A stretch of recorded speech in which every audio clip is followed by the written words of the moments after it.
Namimiss mo na bang kumain ng Vietnamese pho, pero puro instant noodles ang laman ng pantry mo? Halika, gawin nating beef pho ang instant beef noodles mo. Ito ang mga ingredients na kailangan natin.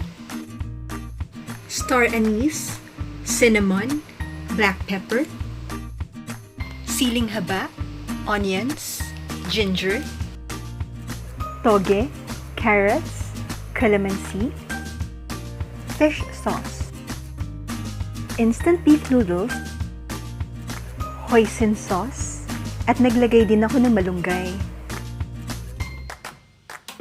Tustahin sa apoy ang onions.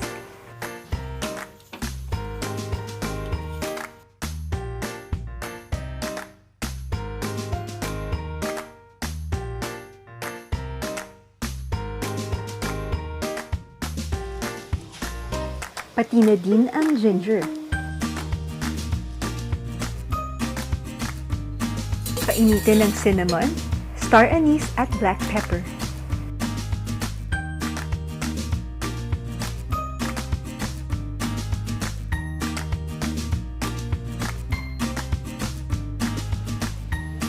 Lagyan ng tubig.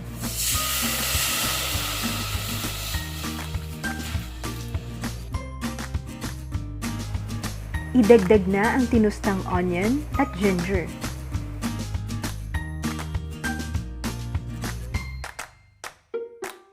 Takpan at pakuluin ng 5 minuto.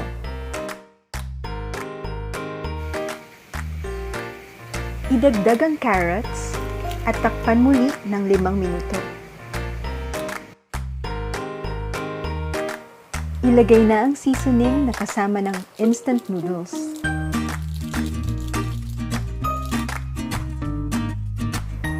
Timplahan ng kaunting fish sauce. Ilagay na ang instant noodles hanggang maluto ito.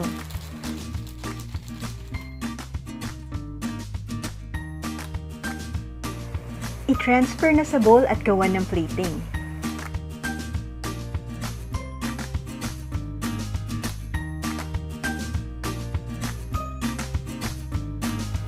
Traditionally, 6 hours o higit pa ang paggawa ng authentic Vietnamese pho. Rice noodles naman ang ginagamit nila dito. Pero dahil quarantine pa din at limited lamang ang mga sangkap na meron tayo, pwede na rin natin gamitin itong instant beef noodles.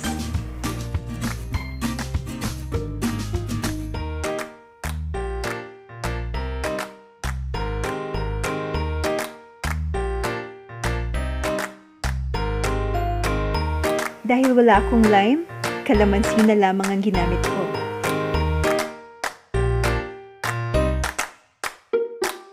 Kung meron kayong hoisin sauce, iserve ito kasama ng inyong beef pho.